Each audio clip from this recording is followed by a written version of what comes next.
ambacho kimeshamaliza matumizi yake anakirejesha tena katika matumizi kama ya awali? Kila kitu kinavyotengenezwa huwa kinakuwa kina maisha, na kitu kinapoambiwa kimeharibika huwa kunakuwa sio kila kitu kimekufa ama sio kila kitu kimeharibika. Kwa mfano ukakuta hii betri imetupwa, kuna mawili, huwezi jua kilichoharibika humu ni nini. Kwa hiyo endapo mtu akatokea na ujuzi wa kuweza kukichambua kitu na kutambua nini kimeharibika, utakapotambua tatizo ukalitatua, basi una uwezo wa kurudishia maisha tena kwenye hicho kitu. Hivi kumbe inawezekana kasoro tu kurejesha roho ya mtu? Ya, kwenye hivi vitu vya kawaida ambavyo vimetengenezwa na mwanadamu kinawezekana. Karibu sana katika kipindi. Asante sana. Pengine tumfahamu Gibson Kawago ni nani hasa katika industry ya vijana? Gibson Kawago ni kijana ambaye ametokea mkoa wa Iringa. Alisoma Don Bosco, akasoma Upendo shule ya msingi, na baada hapo akaenda Ilboru, akaenda DIT, na hapo akatoka kama ni engineer wa umeme, na baada ya hapo akawa anafanya kazi ya kuinspire vijana wengine na kampuni ya Project Inspire. Akawa manager wa kituo cha sayansi Tanga, akawa anawasaidia vijana kuweza kutambua jinsi gani wanaweza wakatumia elimu waliyosoma kwa ajili ya kutatua matatizo yaliyopo katika jamii, na ndipo akaanza kutatua tatizo katika jamii yake, ambapo betri nyingi za laptop huwa zinatupwa. Lakini zikishatupwa sio kwamba zinakuwa zimekufa kabisa, huwa zinakuwa zina uwezo wa kuweza kupewa maisha ya pili. Kwa hiyo akafanya research, akaweza kufahamu kwamba ana uwezo wa kutengeneza power bank, taa za sola, anaweza kutengeneza betri ambazo zinaweza kutoa mwanga kwenye nyumba ama kuweza kuwasaidia kuangalia TV wale watu wa vijijini kwa muda wa masaa 6 mpaka 12 kwa kutumia betri hizo. Huyo ni Gibson. Tuangalie sasa safari yako kwa ujumla ikoje kutoka kwenye kuajiriwa mpaka kuja kujiajiri mwenyewe? Mimi wakati nasoma nilikuwa napenda kucheza na vifaa vya umeme, na kesi nyingi ambazo zilikuwa nyumbani nilikuwa Gibson amevunja redio, Gibson amefungua pasi, Gibson amepigwa shoti, Gibson amechezea umeme circuit breaker imekata, na ni kitu ambacho nimekuwa nakifanya kwa kupenda.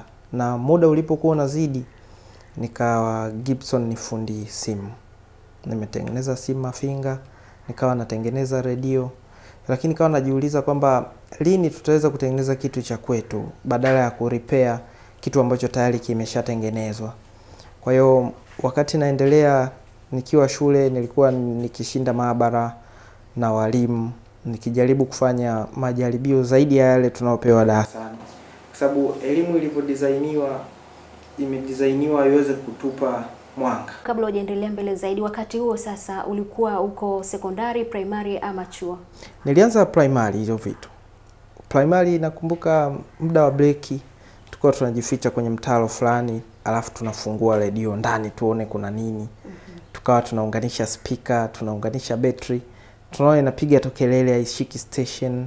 Tukawa kuna lile genge lina miguu mingi, tunatafuta kiwaya tunagusisha kila genge. Kuna genge fulani ukigusisha pale inadaka station za shortwave.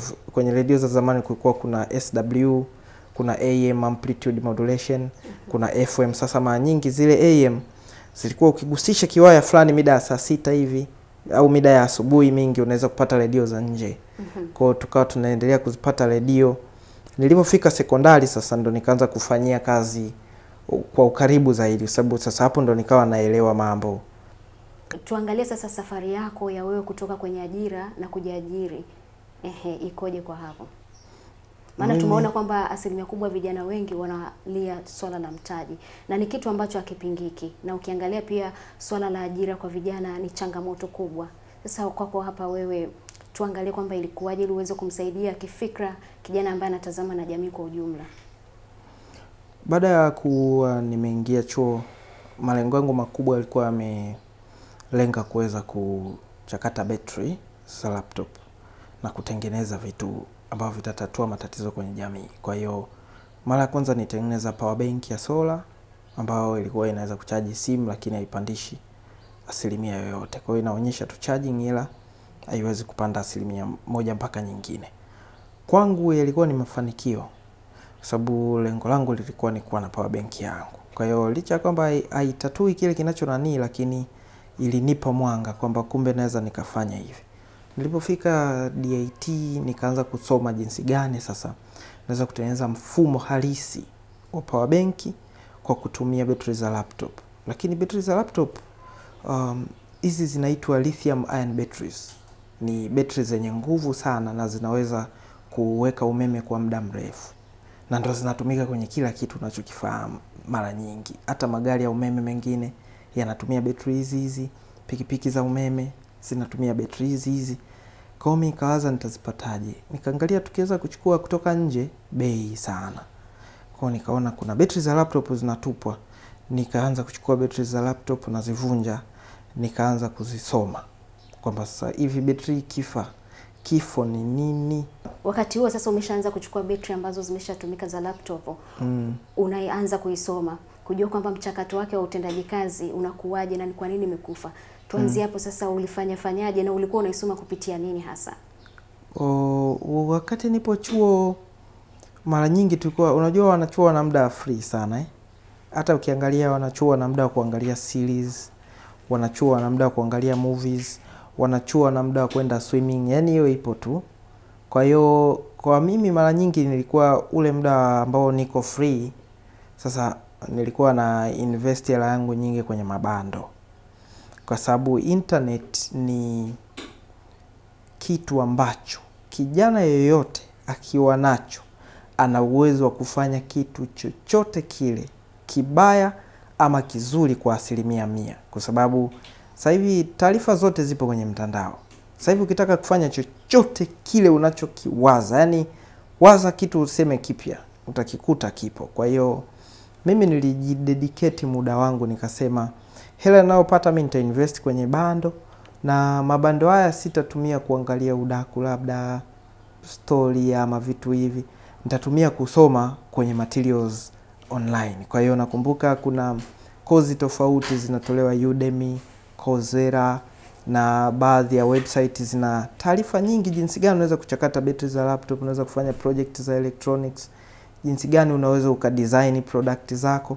Nikaanza kudesign, nikaanza kudownload program za bure, naanza kufanya design ya 3D, design ya circuit tofauti.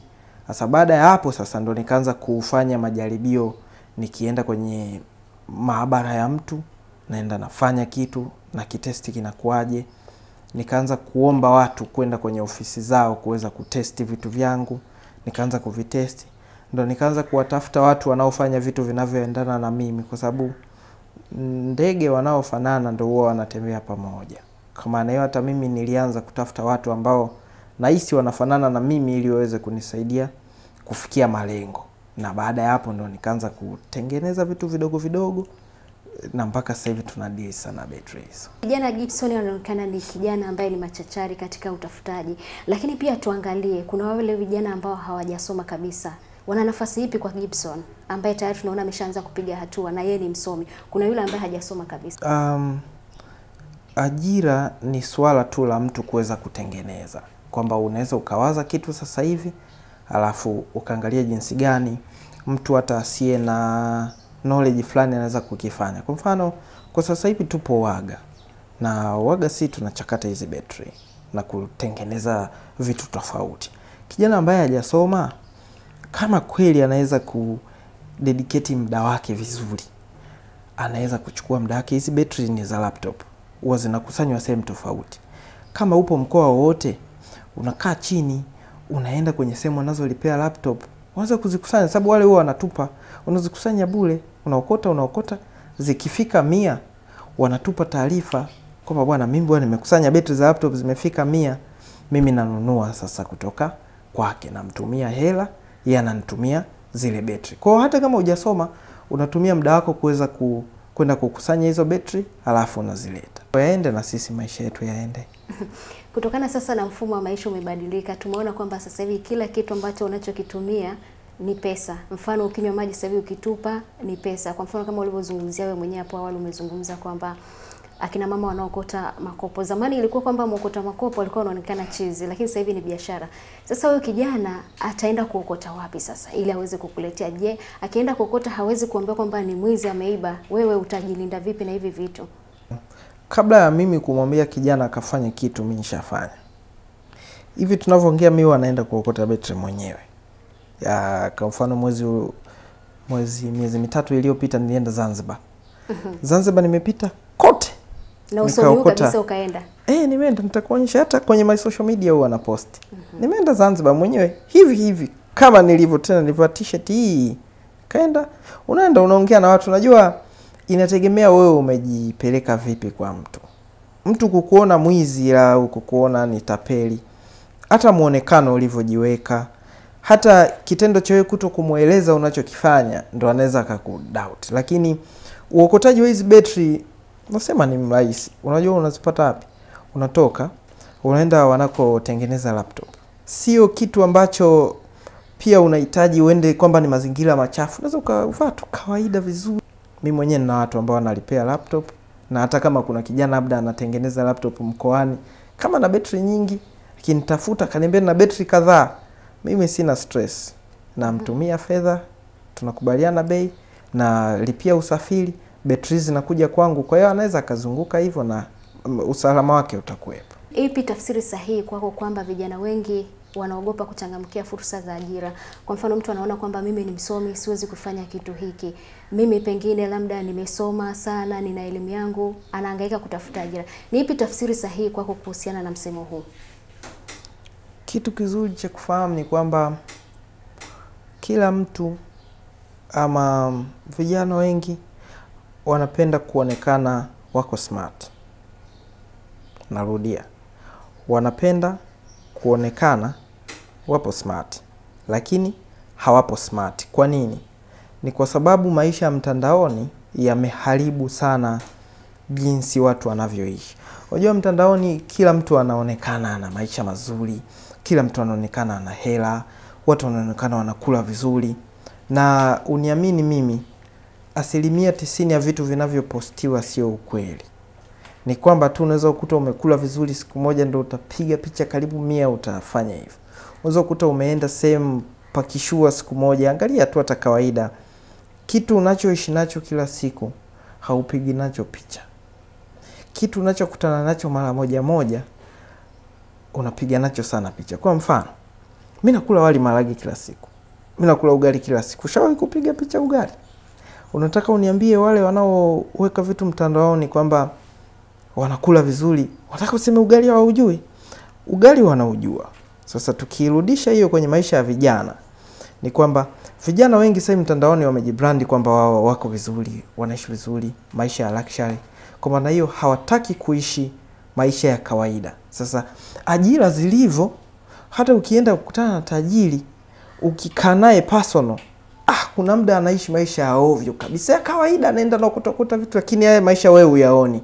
Ila ukija kukutana naye ofisini kwake amevaa vizuri. Kwa hiyo vijana wengi pia wanashindwa kuchangamkia fursa ambazo zinawaonesha kwa watu wengine waonekane kwamba hawa jamaa hawana maisha mazuri. Kwa hiyo wengi wanapenda kuonekana wana maisha mazuri wakati hayapo, badala ya kutafuta maisha mazuri ili yatokee. Kitu ambacho wakiweza kufahamu hivyo itakuwa tu ni rahisi. Ipi sasa nafasi ya kijana ambaye hajasoma anatamani kufanya kazi na wewe? Ni ipi nafasi kwake sasa?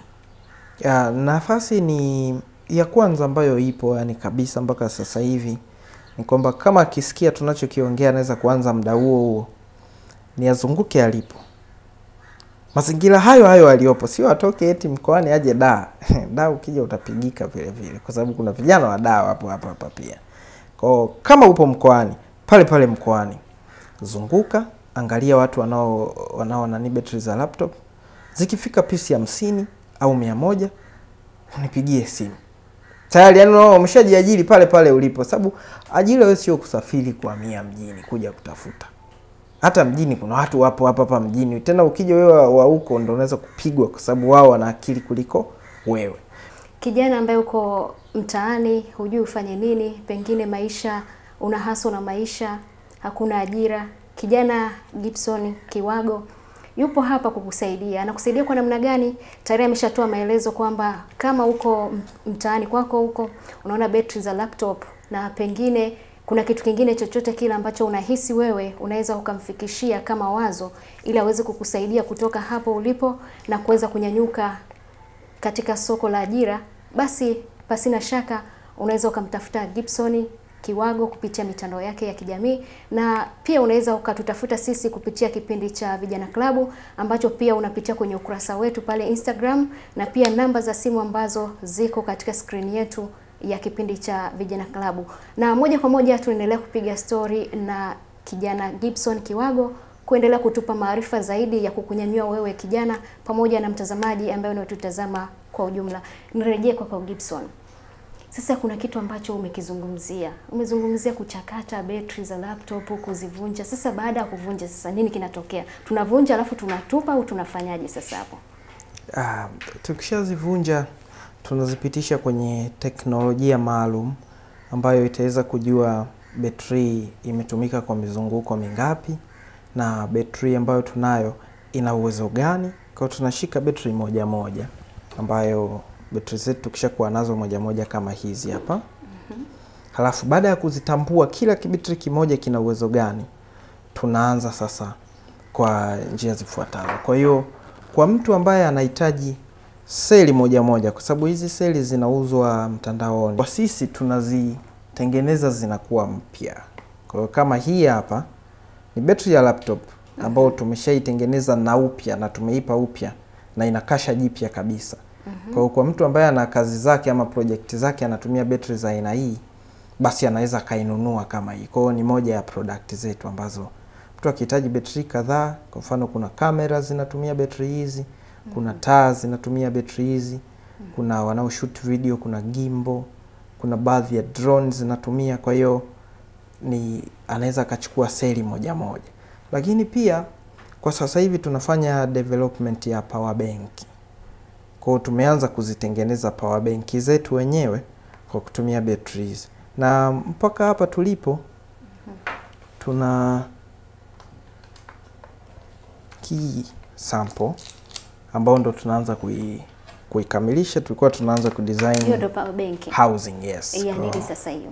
Hii ni power bank ya simu ambayo itakuwa ina uwezo wa kuchaji simu mbili pamoja na kuonyesha ina asilimia ngapi. Alafu housing yake tunaidesign kwa utofauti kidogo. Kijana afanye nini kujikwamua katika changamoto ya ajira ili aweze kujikwamua kiuchumi? Ajira ni nini? Kijana anatakiwa ajiulize. Lengo la kutafuta ajira ni nini? Kijana anatakiwa ajiulize.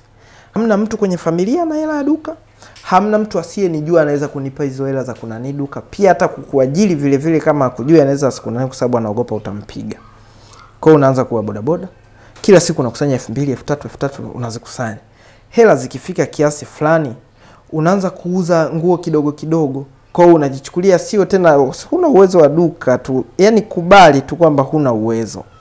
Lakini una uwezo wa kununua nguo 10 ukaziuza kwa watu 10. Kwa sababu kwenye contact zako unajua kuna wana huwa wanavaa vizuri.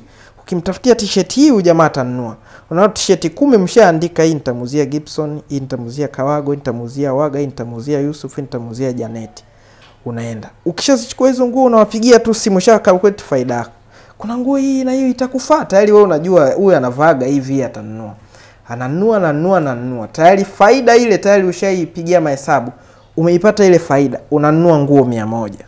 Nguo 100 tena unaenda una print t-shirt, unakuza kidogo. Sasa umeshapata hela zinazoeleweka, sasa ndo unafungua duka.